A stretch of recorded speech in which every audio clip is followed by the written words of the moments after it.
say they're the most resilient. Assalamu alaikum wa rahmatullahi wa barakatuh. Welcome to Live Real Talk. My name is Faisal Kassim, and tonight, yet another very interesting topic.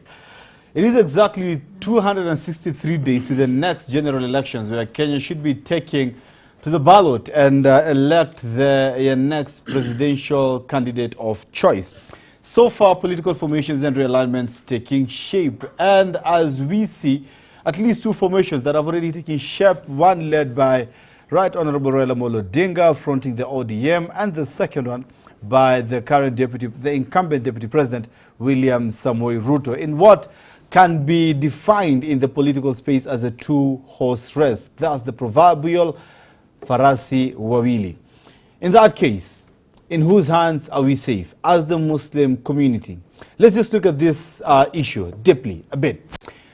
Right Honorable Raila Amolo Odinga, on his side, the Muslim leaders surrounding him, led by none other than 001 Governor Hassan Ali Joho, who is the Deputy Party Leader, Suna East Member of Parliament Junet Mohammed, Abdul Samad Sharif Nasir, are seen to be the closest Muslim to the Right Honorable Raila Amolo Odinga. And on the other side, his counterpart, we have the Deputy President William Ruto, who of course has some few people, some big Muslim names surrounding him. We have Mombasa Governor hopeful, Hassan Omar Sarai. We have Mombasa County, Nyali, Member of Parliament, Muhammad Ali. And of course, we also have Khatib Moshetani and Aden Duale, who are surrounding the Deputy President. So the question is, in whose hands are we safe, based on some of these figures? And joining me tonight to discuss about this topic is a whole panel. And I'm just going to introduce them from the wide camera. Tafadhali Naomba Suleiman, give me the wide camera here. And I have my brother here, Abdullahi, who is governance expert and analyst as well. Karibu sana, brother. Thank you We have very much. my brother Ibrahim, who is, of course, as well a political analyst and a lawyer by profession. And Noordean Khagai, who is also a lawyer and the Great North hopeful, Member of Parliament. Karibuni sana, brothers. Assalamu alaikum. Yes, you can also be part of the conversation. Remember, we are streaming live on Facebook and YouTube on Horizon TV and at Horizon TV on Twitter. Let's engage. Tell me, in whose hands are we safe? So, getting right into it.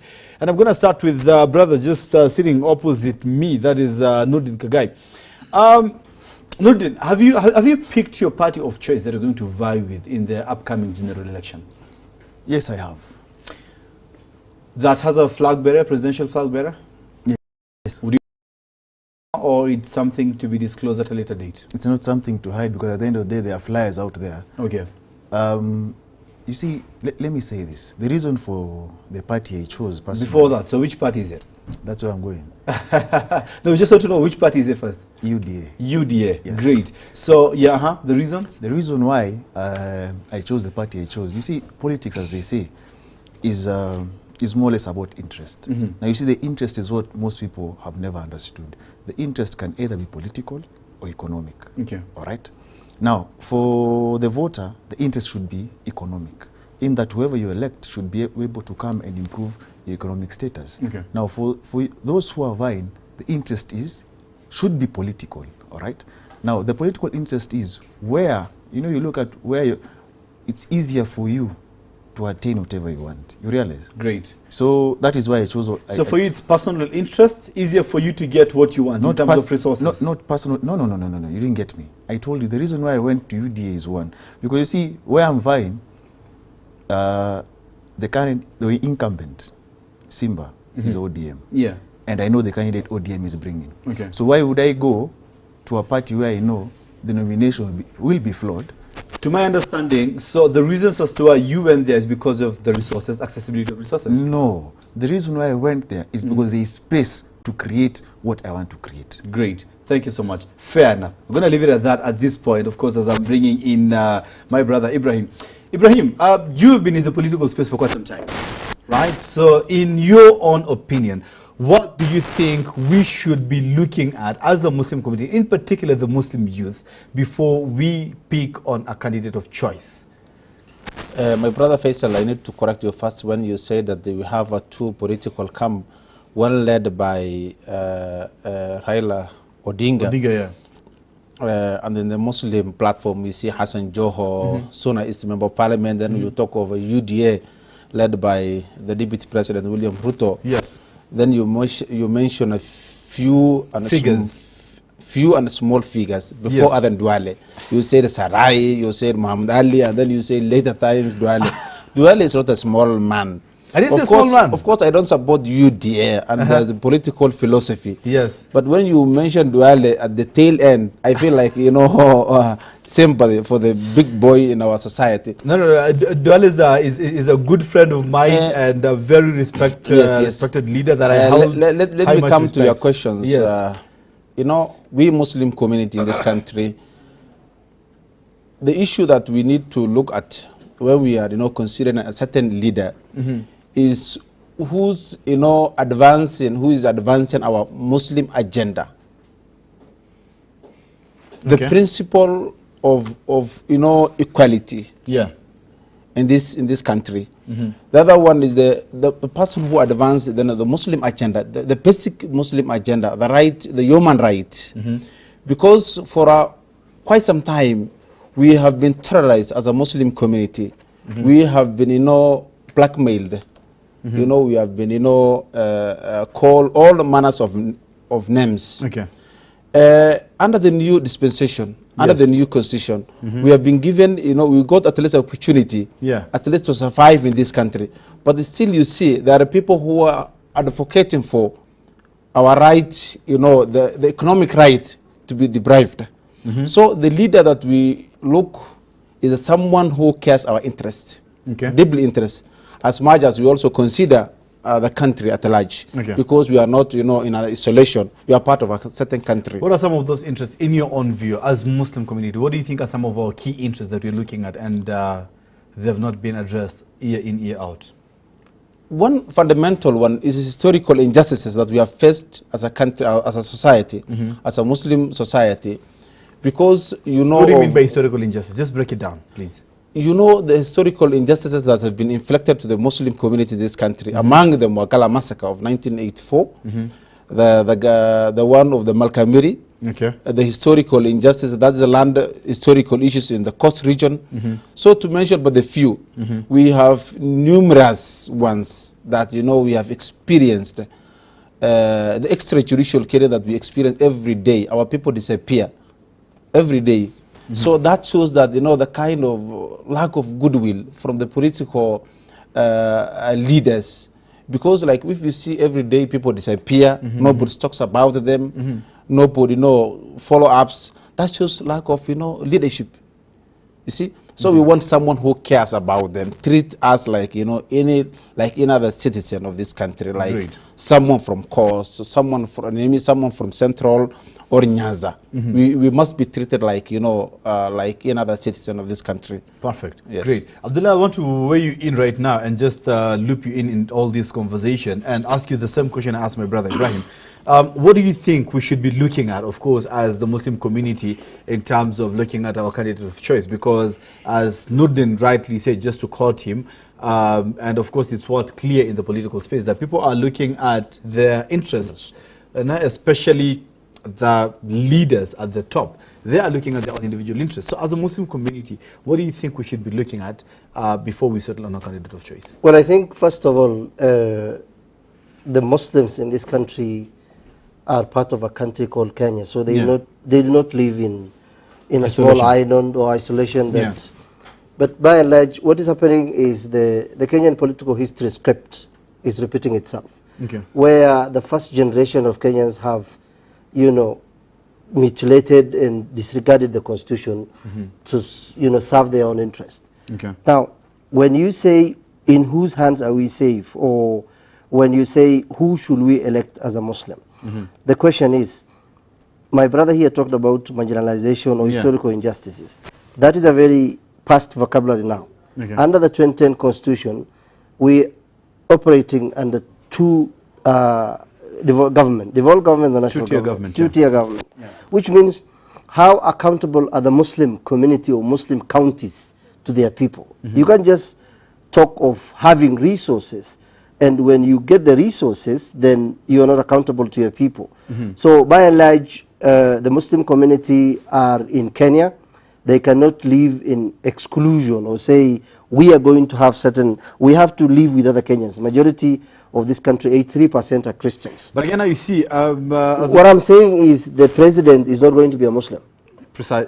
So at least you're not sure about that. At least right now there is no one, because it's Ruto and Raila, and the last time I knew they were not Muslims. So if you're going to look at what we are going to do, we are going to look at the people. The Kenyans must know that the political script of this country is an ethnic affiliated power structure. So even if you talk about Muslims, the first 4 presidents were not Muslims. Meaning, even if we vote for a certain person, if that person is not principled enough to have integrity, fairness, just for all of us, and all that are far from the ones we had. Now, what is happening in this country is power is associated with resources. So Muslims must air their voices. I do not need to be recognized like Jaluos or Kikuyus as being a Kenyan. No, I'm a Kenyan by birth. So I do not need anyone to tell me I am or I am not. It is me, Abdullahi from Mandera, who was born in this country, who will venture for his rights, who will advocate for what's good, for good governance in this country. And all Muslims, first, are we following our own virtue? Because if we were, then we will not even having a lot of discussions on who to elect, because are we Muslims fair among ourselves? Are we trustworthy among ourselves? Are we accountable with the resources we got? Right now there is poverty in northern Kenya. They have received billions of money. So by and large, what is important for the Muslim community is we need to look at what is good for good governance in this country. If we find our interest in that particular person, people have choices. Kenya is a democratic space where people can choose whoever they want, regardless of any religion affiliation. Ethnic-based politics is our bread and butter, Abdullahi. Just to further this question, maybe because I didn't get the clear answer from you, what I'm looking for particularly. You say our politics is it's ethnicity-based, okay? And I was having a conversation with someone, say Muslim are the largest ethnical group, if you are to term it as such, as a bloc. The mountains, they are busy consulting and looking into how they can put their votes into one basket and support one candidate. You know, people are trying to woo the mountains day in, day out. You know, so as a Muslim community, as a voting bloc, and that's what I'm asking, as a voting bloc, over and above the personal democratic right, what should we look at when deciding on a particular presidential candidate of choice? First of all, I don't think all Muslims should vote for one candidate, because that itself politically is a very risky thing. Great. Yeah. You just answering my question. Yeah. If you do that, then there is politics, then there is religion, and there is the citizenry. We are part of this country. First of all, trying to balkanize the country into Muslim vis-a-vis Christian voting or Central Kenya is a very dangerous narrative. What we need is, as a country, we are a certain number of Muslims, yes. We live within a country, yes. We need to look at the political dynamics. We had 4 presidents. 3 of them were from Central Kenya. Yes. 1 was from Rift Valley. And most probably another one might be either from Nyanza or Rift Valley or some other places. Now, why is that important? If you look at today, the statistics of access of water in northern Kenya compared to some other parts, 60–70% of households in northern Kenya don't have access to water. While a research that was done in 2009 says around 7 or 8% in Kiambu. What does that tell you?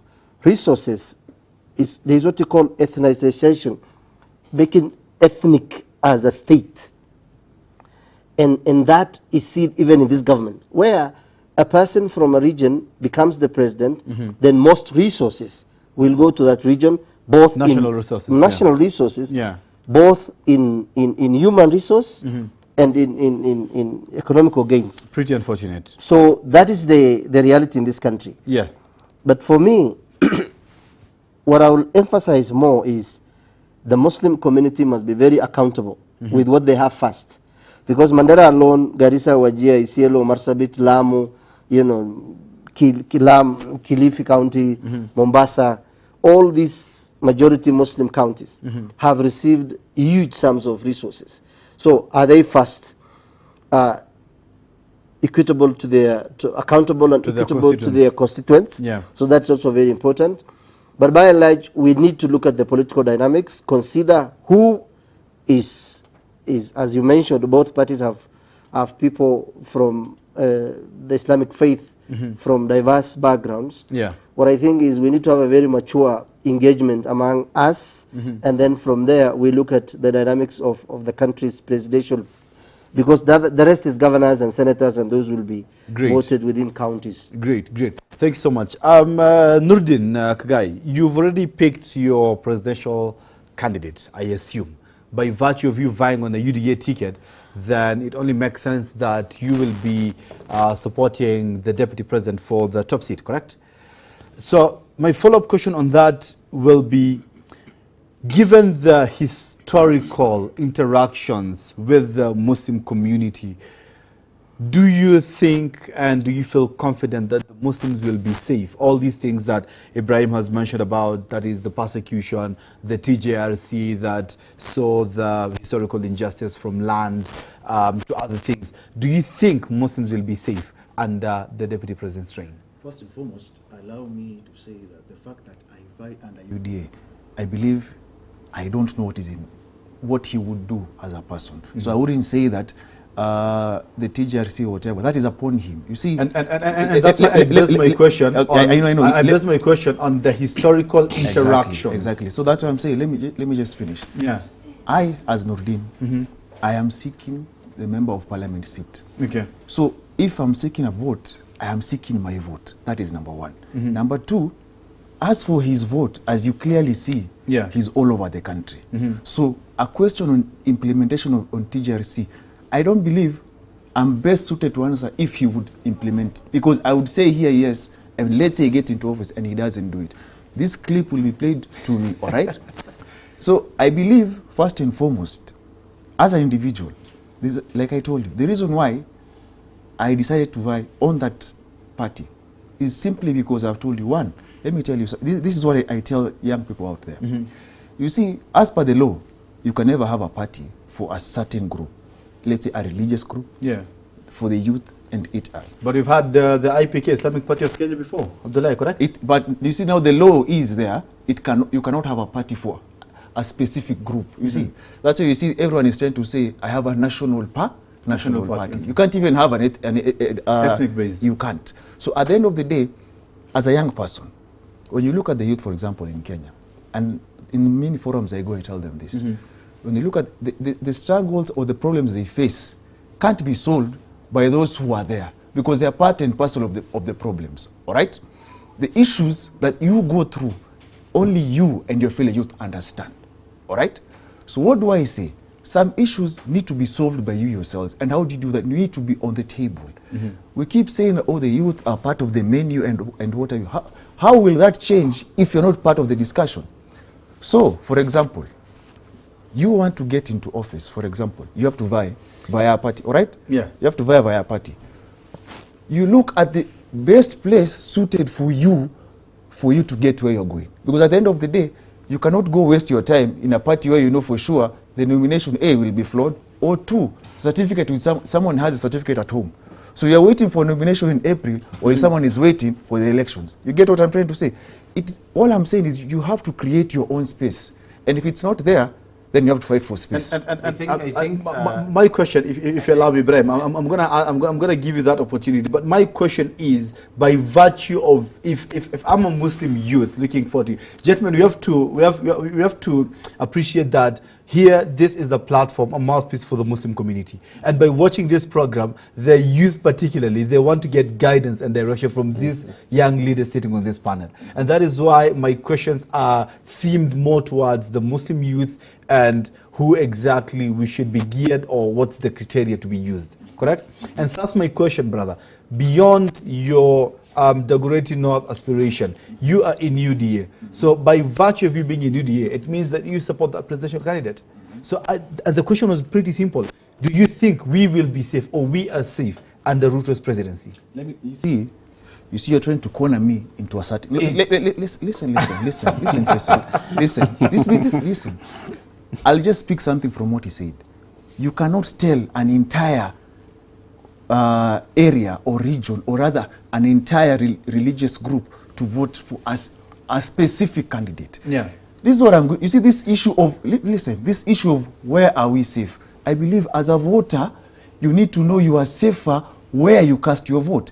Now, let me finish, Faisal. Let me finish. I've told you this. I am not here to campaign for William Ruto. Yes. That is number one. I might be under. Listen, I might be under UDA, but you need to have a different mindset. This is Noordean, and that is William Ruto. Okay. And I've said it clearly. So you separate you from UDA. Listen. Separate me from William Ruto. William, because I don't speak for William Ruto. William Ruto will speak for himself. I am speaking as Noordean. Okay. And I've told you the reason why I am in UDA. All right. Great. So those are two different things. Okay. So listen. I think my friend. It's unfortunate that my friend Noordean is now advancing his personal interests. Yes. Like there are many people who follows Ruto because of the perceived that the Ruto is rich and handouts. That is what my good friend Noordean is following, like another wheelbarrow. Listen. Because simple thing you ask him a very simple question. Yes. On what philosophy does maybe Ruto represent, or what kind of leader? Our interests be catered for as a community. But as a youth, you cannot say that I'm following Ruto because of he's advancing my agenda, because I don't campaign for him. No, listen, let me tell you something. He doesn't get me. First and foremost, allow me to say this. He said I'm following Ruto because of the economic aspect in the wheelbarrow. I have met him not once, not twice, and there is no single day I seek funds from him. As you see me here, we started the show, we said, I am a practicing advocate of this country. I run my own issues. And at the end of the day, I have my own team. So there's no single day. I am not in UDA because of funds from William. You see, there's this misconception out there that so long as you're in UDA, you're getting funds. You get funds. Okay. How many people is he going to fund? So to my understanding, you cannot assure us, neither the audience, that we are safe under UDA's administration. I have told you this. You cannot assure us. No, listen. I have told you this, Faisal, and I repeat it here. Yes. Ask me questions about Noordean Khagai. Okay. Do not ask me about William Ruto. Look for William Ruto and ask William Ruto his questions. Let us not bring all the discussions to individuals. Yeah. Kenya is a very democratic country. Precisely. Muslims have the right to vote for whoever they want. Precisely. And the last thing I remember is the Constitution of Kenya talks about rights individually. It doesn't talk about Muslims or Christians or Catholics or this or that. What is important is, as an individual vying myself, I contested in 2013, I contested in 2017. I'm going to contest, inshallah, in 2022. Inshallah, all the best. What the need of Muslims are different. The people in Lamu and the people in Mandera and those in Kajiado have different needs. What is important is, first of all, right now, we are living in a country where there is political elites, whether they are Muslims or Christians. Now, whose hands are we safe? We are safe under nobody's hands.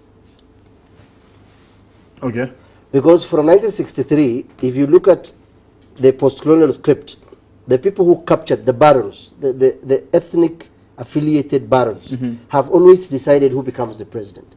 Now, if that becomes, the person becomes the president, then that government is likely to be highly, the people who are going to be visible are people who are from that particular ethnic group. Okay. Look at current Jubilee.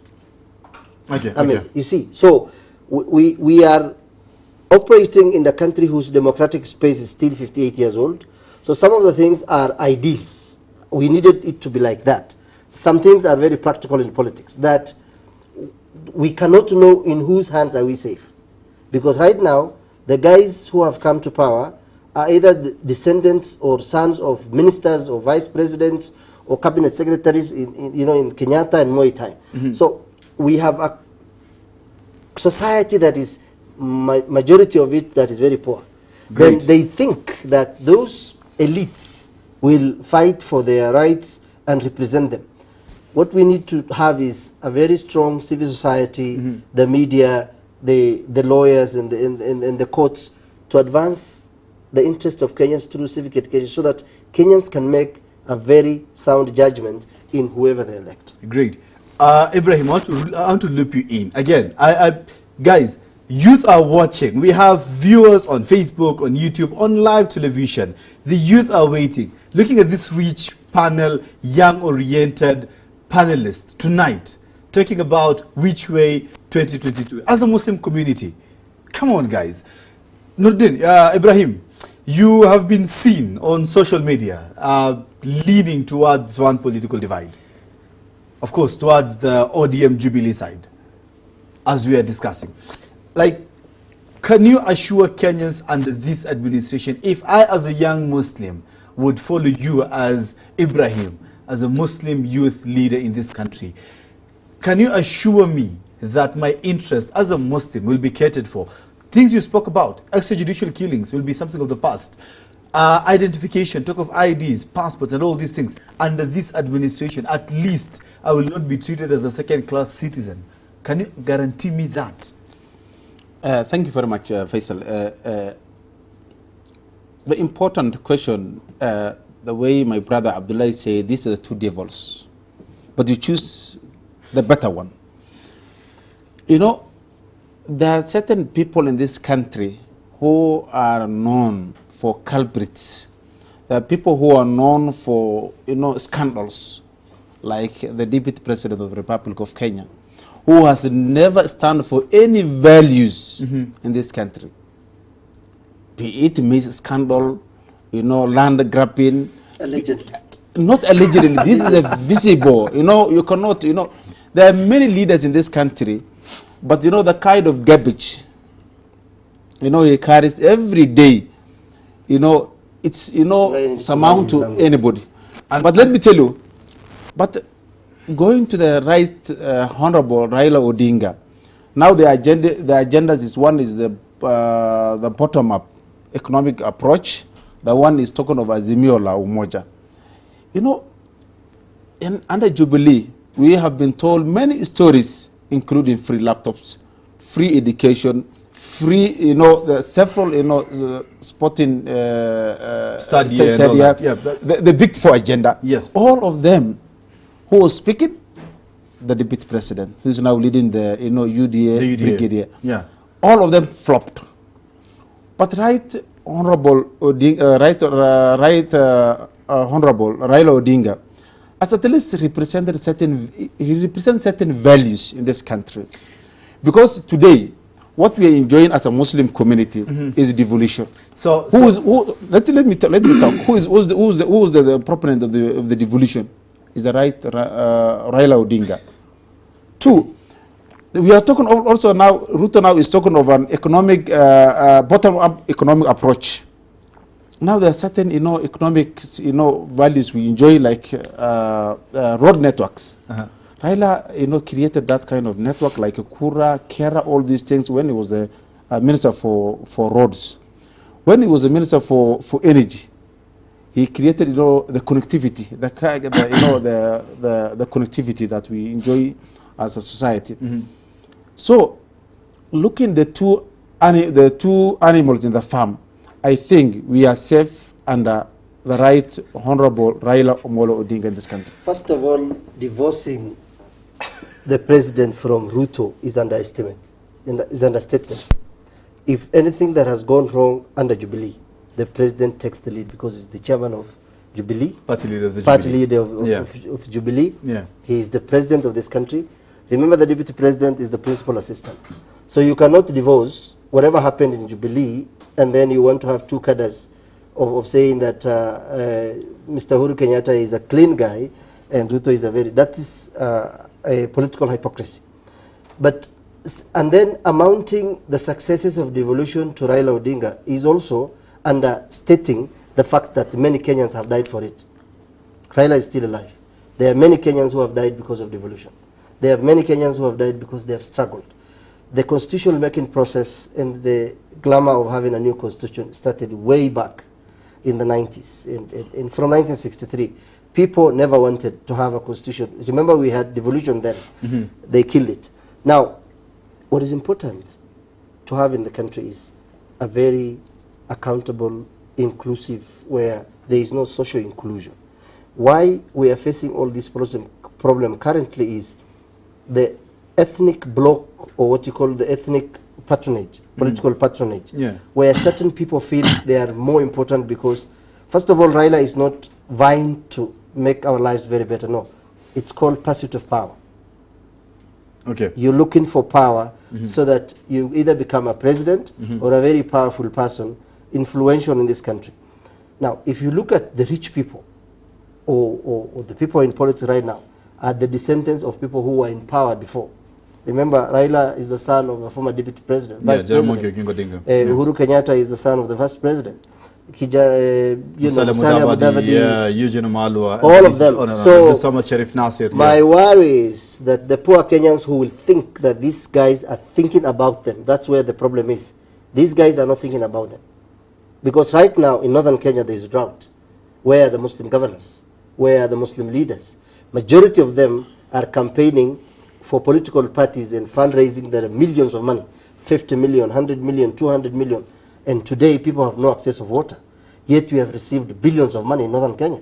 So accountability to me in every setup we are is more important than who becomes the president or who doesn't become president. Because we had 4 presidents under Kibaki. Muslims were doing very good because the government and the governance and the institution in this country were functioning as deemed fit by the constitution. So it doesn't matter who is there for as long as the functions and the institutions are working. What you see in this country, what you see in this country is what you call a dysfunctional state, deliberately by those in power so that it benefits them. So if you have functional institutions, then we are safe. We are safe. Either way, under whoever comes into power. Guys, naomba tafadhali naomba, we need to go for a very short break just to play the adhan. Please, Suleiman, let's just play the adhan and then we come back, tafadhali. Just the adhan peke yake, tafadhali. Naomba, please. And then we come back because we have a lot. One burning question that I have besides your reaction is Abdullahi Abdi, the NAMLIF chair, was here 2 weeks back and he said that they were consulting, they are talking to different people. So another question I want to ask you is, do you feel safe when the Muslim leadership is bargaining on your behalf as the Muslims? Let's talk about this after the break, please. Suleiman.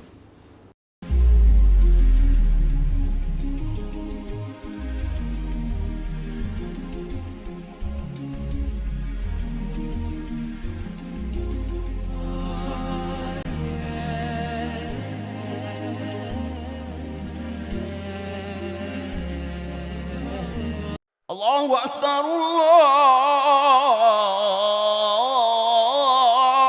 Allahu Akbar, Allahu Akbar,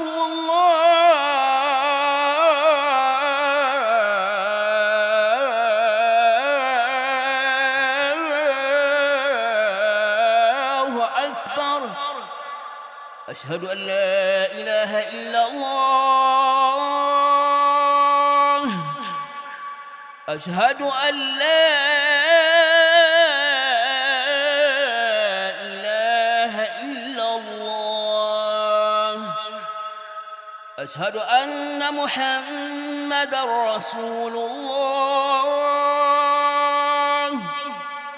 أشهد أن محمد رسول الله حي على الصلاة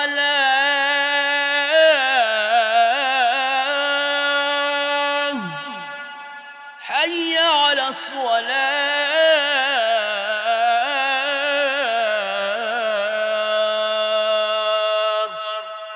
حي على الفلاح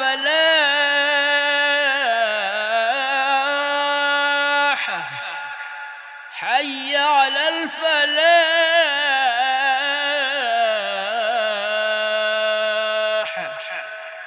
الله أكبر الله أكبر لا إله إلا الله.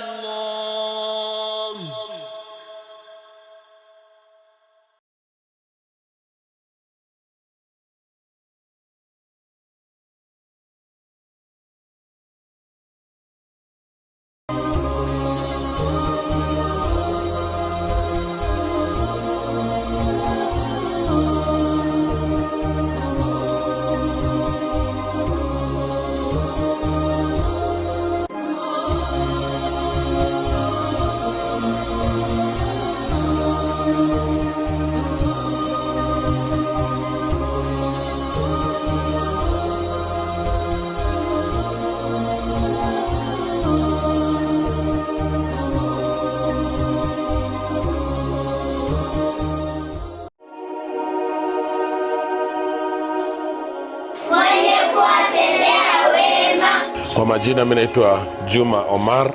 Mimi ndio chairman ya Baringo Muslim Forum ambayo imekuja pamoja kwa sababu ya kutaka kusaidia misikiti zetu zote za Baringo, na katika hizi misikiti zote ziko na challenges tofauti. Hatuna nyumba ya Maalim, hatuna choo, sababu choo ile tunatumia ni ya mtu binafsi.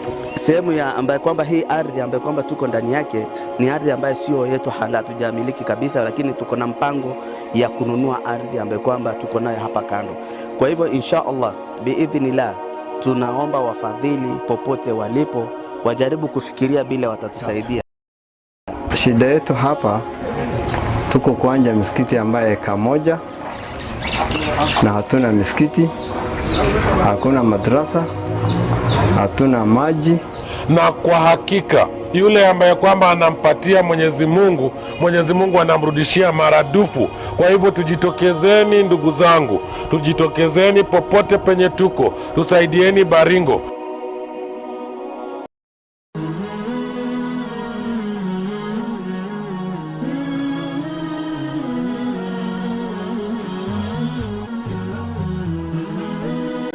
Horizon TV, the beacon for the nation.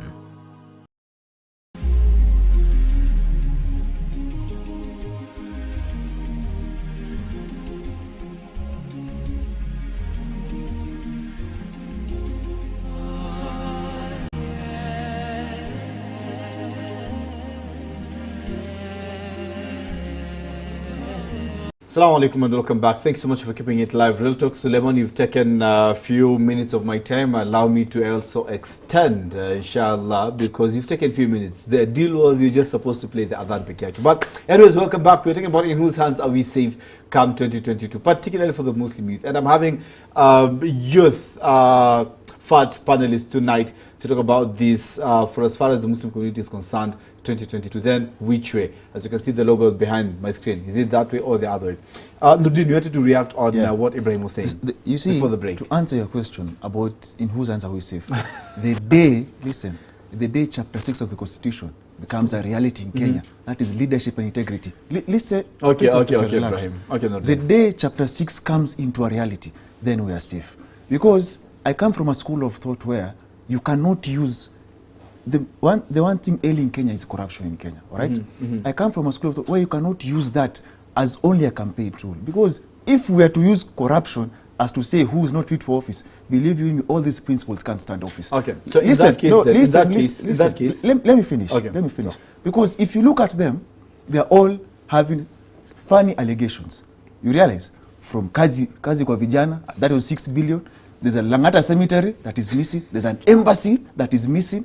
There's a farm somewhere in Yatta. And then there's what we're being told as per the May scandal. So you see, if we are going to use that, then nobody is suitable to sit on that seat. So at the end of the day, you see, the moment you as a voter, and allow me to say this, first and foremost, when IBC was doing that voter registration, the target was the youth who failed to show up because they say, oh, we feel... What's the need to vote either way? You see, that is where you go wrong. Because at the end of the day, when you don't take part in that process, you will rant on Facebook, on Twitter for the next 5 years. You keep forgetting that now the taxes that you are suffering right now are courtesy of MPs who are in office who have been panel beaten into a certain decision, passing laws that don't even make sense. When the finance bill was being passed, where was your MP? You realize? So you have to understand that that process of voting is quite important. And that is what the voter needs to understand. Because even if, let's say, for example, we want to change how things have been done in Kenya, it starts with you as a voter. Because let's say you want to fight corruption.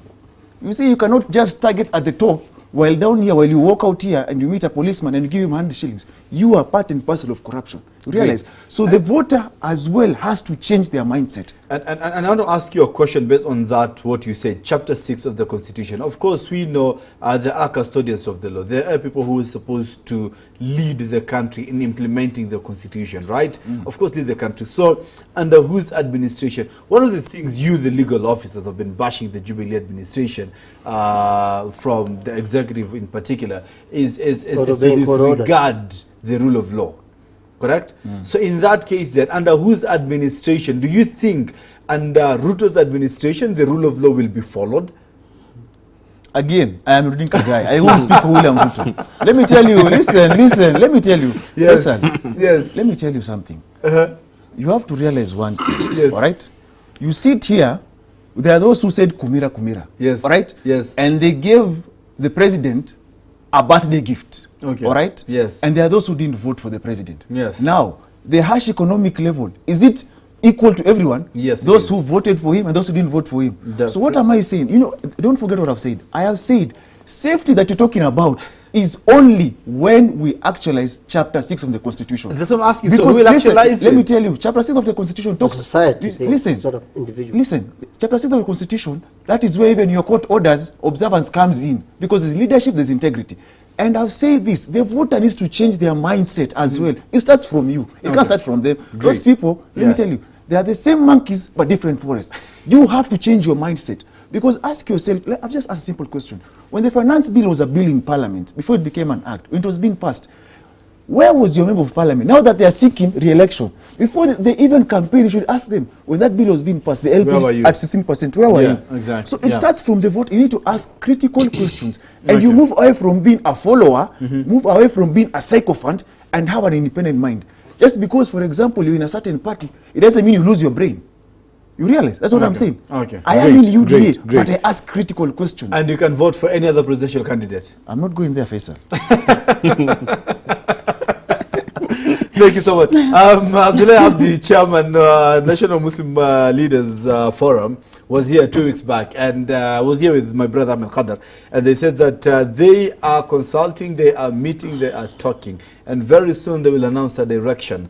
They have been doing so. 207, regarded as one of the most successful because of the position that came courtesy of it. One of it being nominated member of parliament, Sheikh Suleiman Dor, in parliament, right? 2013, they tried something. 2017, they tried something. This time, they're doing it again. And they are going to begin on behalf of the Muslim community. I presume they're going to meet different aspirants and they're going to announce a decision. Do you trust the Muslim leaders to begin on your behalf as a Muslim young man?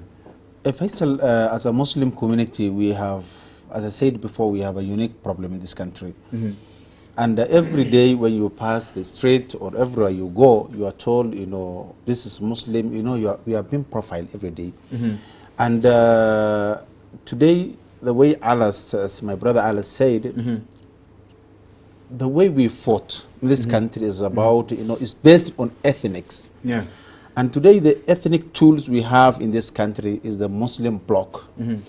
And beginning as a Muslim community is a very important, you know, idea in this this political calendar. Yeah. And we need to galvanize our support, put our heads together, and at least look opportunity as a society, as a one group.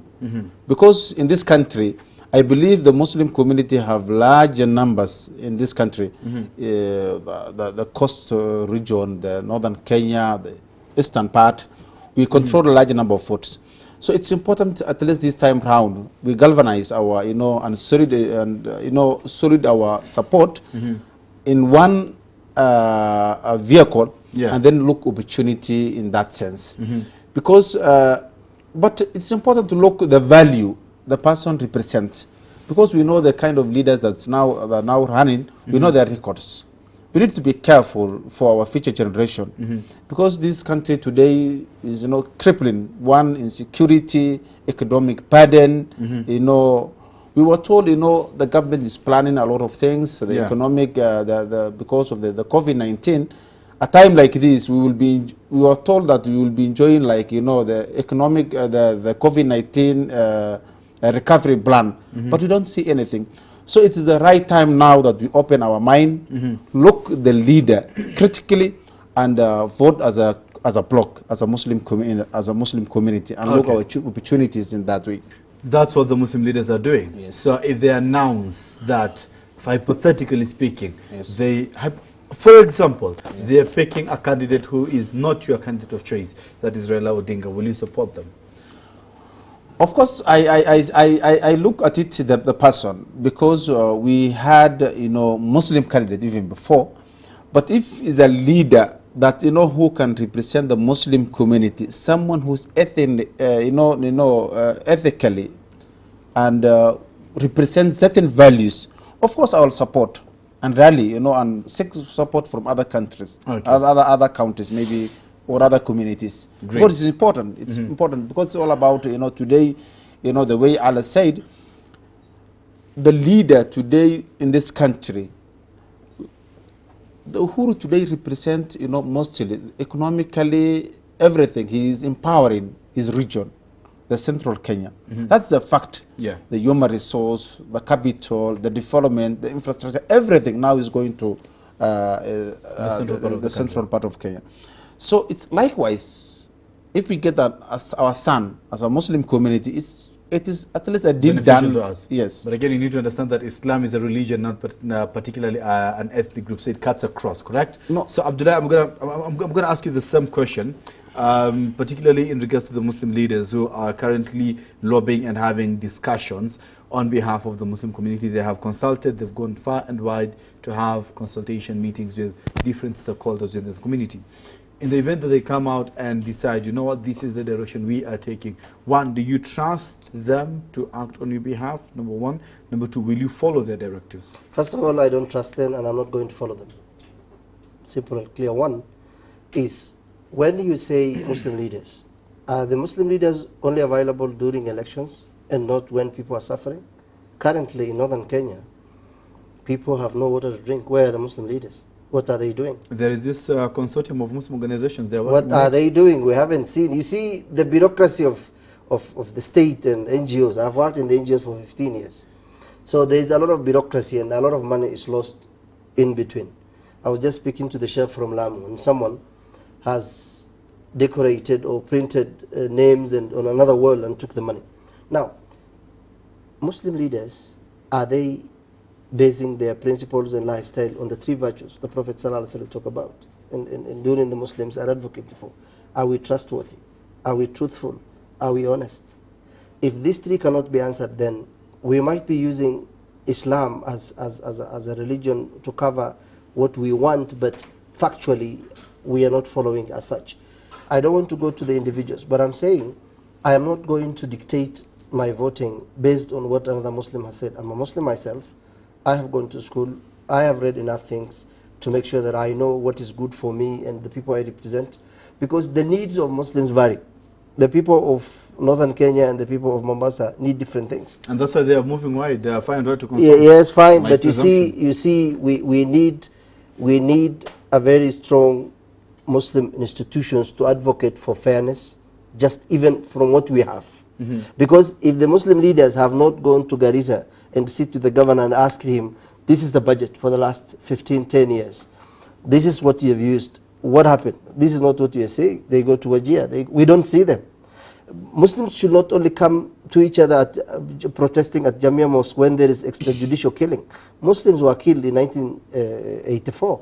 Muslims were killed during Shifta time. Muslims were killed before independence. This is a struggle. But in that struggle, are we even following? I have seen currently in most of the companies and tendering, Muslims are one of the corrupt society members. They are the ones paying bribes. They are the ones making houses very expensive for other people because they pay a lot of money going against their own virtues. So Muslim leaders cannot purport to be speaking for us only when there is election or there, because the chairman who came here, as you said, he was leading a function, a section of Mandela election that time.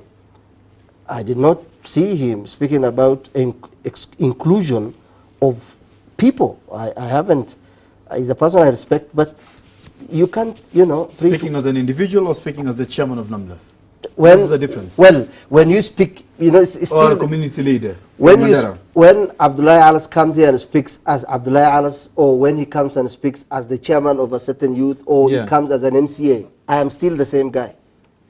So my principle will not change because I'm a member of NAMLEF, or I'm an imam, or I'm a madrasa. No. But the capacity changes. The capacity will change, but still, by and large, the Muslim voice should not only be echoed during elections. Okay. Should be echoed. Fair point. Yeah, it should be echoed when there is this drought. It should be echoed when there is extrajudicial killing, we should also celebrate when we have gains of certain, you know, we have medical successes, we have engineering students succeeding, we have counties being fair, just, and accountable to their people. So it's more of an intricate of other things than just one particular thing. Okay, great. I think my brother Faisal, it's unfortunate that, you know, my brother Abdullahi is profiled in the Muslim community as a corrupt society. That is going I said to the most law. of them. Because when you are denied your basic rights, like, you know, acquiring a national ID card, getting, you know, basic right, like, you know, when you apply a certain maybe project, you are not given. You know, sometimes people are forced to secure these kind of opportunities in daily life so that they can, you know, enjoy their, you know, their livelihoods. So acquiring those services through and paying money, that is what people have been forced. But our people are not corrupt. Our people are people who are, you know, have values, you know. They're ready to work in this country honestly. That we are hard working. Yes. We are people who have been God given, you know, opportunity to work hard. We are free people. We share resources. You know, we are a generous society. But, you know, profiling those people now as a corrupt, that is an unfortunate. It's and we don't need to elect people like Abdullahi who cannot forget the Of course, that's another Pandora's box we are opening. But I want to loop in Noordean just to weigh in on that issue of the Muslim leaders. You see, that is the unfortunate thing about Africa. Let me speak about Africa, because I follow widely about my continent. You see, the sad reality is that by doing what they are doing, with tremendous respect to them, I don't support such a venture. You know why? Why? First and foremost, IBC says kura yako siri yako, right? And then secondly, I'll tell you something. You see, in Africa, most African leaders have no ideas, have no vision, have no agenda.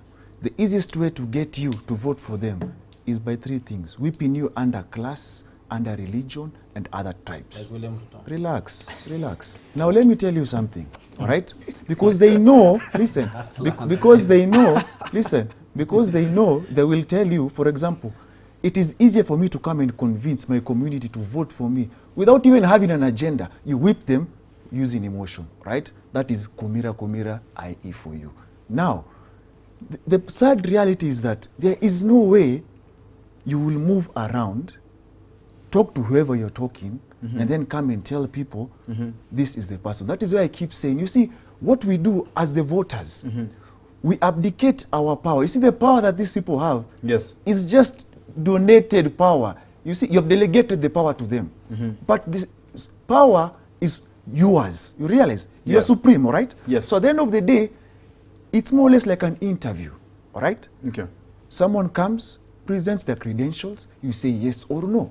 That is why for me, I say with tremendous respect, I will not support such a venture. Because at the end of the day, in whatever you're doing, all right, that is part and parcel of your activity. Now, I as a voter need to interrogate. That's why I'm saying, sadly, that is where we are. As a country, we need to move where we interrogate people depending on the ideas, depending on the ideology, depending on, like you just said, capacity. Now, capacity is just not under 18, all right? All right? So we cannot, I run away from this issue of voting as a ethnic bloc, as a religious bloc. It serves no purpose. We need to interrogate clearly, because at the end of the day, no one clearly has a manifesto. All right? We just have different, listen, we just have different types of campaigns. All right? So the people need to, between now and August, so many months. 263 days to be precise. That is a lot. Even a day can change your life, my friend. So that's what I'm asking. So that's what I'm saying. We need to be cognizant of the fact that the current political dispensation, just as Abdullahi said, and it's a fact that we all know, right? It is ethnic based in this country, right? It's only that this time the whole narrative, the whole agenda for this election has been slightly changed to talk about economy, right? So I'm going to read the few comments right here. A lot of texts are coming in, but I'm just going to read what's on YouTube and on Facebook. Abdulrazak Mohammed say, Ibrahim, Africa Law, well done, Wakili. Fauzia Musasia, Thank you so much, Faisal Musasia, saying all aspiring presidential candidates have been leaders previously. Some have even led communities where majority are Muslims. In my opinion, the Muslim youth are not safe in any hands, in anyone's hands. May Allah grant us leaders who will lead our nation without prejudice. That is Fauzia Musasia. Thanks so much, Fauzia Musasia. I have tuning on from Nairobi. That's Nasteha Abduwahid. I have Mansoor Ali Mansoor, say watching from Lamu County. Thank you so much. We have Abdi Ali watching from Hagarjis, hashtag alas. We have Ashanur. Thank you so much, Mama. We have tuning in from Nairobi, Sadin Isa. Oh my. We have Abdi, a leader is a leader. Is Mandela North? Where are you going to buy? Where I'm partly one of the wards. You're going to buy? Yeah. Oh, all the best, my brother. And which ticket? To be disclosed later. No, he said UDA. I did not. That's what he said. That's what he said. That's what he told you? He didn't. No, he told you? I did not. Precisely. I speak for myself. Great. So I'm just going to do a final round in the interest of time. What would be your deal breaker? Abdullah, let's start with you. What would be your deal breaker for your presidential candidate of choice? What would be your deal breaker? First of all, there are no emotions in politics. I will sit and look at where I think we might make changes, a party. Because as you said right now, there might be 2 or 3 horse race, but it is still very early to decide where you will say 100% you're going to put your eggs. So I'm just saying, irrespective of the presidential candidate, what's that one deal breaker for you? That thing that, you know, this is going to determine my presidential candidate. Anyone who speaks about accountability to Kenyans. Accountability to Kenyans. And of course has the capacity to deliver. Yeah. Great, thank you. Ibrahim. Today we are, facing a unique situation where leaders are not obeying the court orders today. People not respect the rule of law. It is so unfortunate, so pathetic. We want a leader who respects first the rule of law, who respects the constitution of Kenya. A leader who is accountable to the people of this country. Yeah. A leader who cares the interests of this country. And as a citizen, let's look critically the person. Of course, now the politics has a little bit shaped in a way that we have 2 horse race. As you said, we have the UDA and the Raila camp. Let's look these 2 leaders critically. Let's look the past histories and what they represent, what values they, are they representing? Are they represented? Okay. And I believe today, if I come to the question that we have asked, in whose hand are we safe? I think we are safe in Raila's hand. And the deal breaker is the rule of law. Rule of law to be upheld. Yes. Noordean, what is your deal breaker? I'll take you back to, for me, anyone who observes Chapter 6 of the Constitution. Chapter 6 of the Constitution. Because at the end of the day, all those things, accountability, et al., they fall under that. Because at the end of the day, we want a leader who sees Kenya as a nation. Not, when you get sworn in public, you never say, I'm going to be President of the Republic of Nairobi, Kiambu. You realize. Even members of parliament. Even you have to realize every single person from the MCA level, it's not just about being president. From the MCA level, anyone seeking elective office, they all need to uphold Chapter 6. Because at the end of the day, you have to realize that you are there to serve the interest of the Kenyan who elected you, not your interest. So if we do that, so we'll have patriotic leaders with a vision. That is how we'll change this country. Without that, we'll be seated here, talking every day, sipping water, as we lament on Facebook, on Twitter. So the voter needs to be very educated on who they vote. They need to realize that don't just vote for whoever gives you more packets of flour or 500 shillings. Interrogate the candidates. You have time between now and August, all right? So that you can be able to come up with a leader who will help you. And the other thing, we need to vote away from euphoria, because that is the other thing that messes us as a country. Right now we have, as you said, rightfully, we have 2 horses. The others are called donkeys, which is sad. Because for me, listen. I didn't call them. That's how I'm saying it is sad. Which is, for me, the more you have, the better, the easier. The more the merrier. The easier to interrogate they're easier to settle on the best candidate, not for you, but for the whole of the country. Chapter 6 is your deal breaker. Exactly. I love this quote by Abdullahi says, a leader is a dealer in hope. Goodness. So that's his deal breaker. Yes, yes, yes. Right? Please, Tukimaliza. Faisal, one thing I've, observed nowadays, our people don't, consider leader in those things that we have said.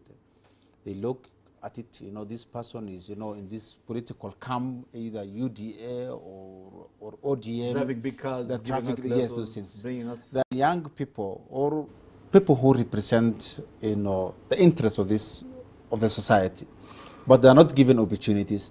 I want the people of the Republic of Kenya to look at the leaders, not the parties. Look at the person individually, not what he, what kind of money he holds, what kind of political party he plays with. Don't consider all those things. Look at the person as an individual, regardless of his pocket or political affiliation. Look at the individual. Asante sana. Nasir Abdul Wahid say Muslims need strong leadership that can fight for their rights. Dole did something, but we need more leaders. And we are wrapping up the conversation, of course, 21 minutes past 8 o'clock right here on Horizon TV. And tonight we were talking about in whose hands are we safe. And you rightfully said that there are two front runners in this race to the house on the hill. What about you? Have you thought about it critically? Of course, it is your democratic right to pick the leader of your choice. But at the end of the day, politics is all about interest. I have interest. As a Muslim, I have interest. I want to see an end in extrajudicial killings. I want to see Muslims being appointed. I want to see a Muslim as an ambassador in Saudi Arabia and Qatar and Egypt and Turkey. Places where Muslims can advance the country's interest more than any other person. And of course, I say that rightfully correct. Because as Muslims, we have been treated as second-class citizens in this country for a very long time. I think it is high time. We deserve a space on the table. As Muslims, we deserve. We're adding value into this country. We're bringing in business.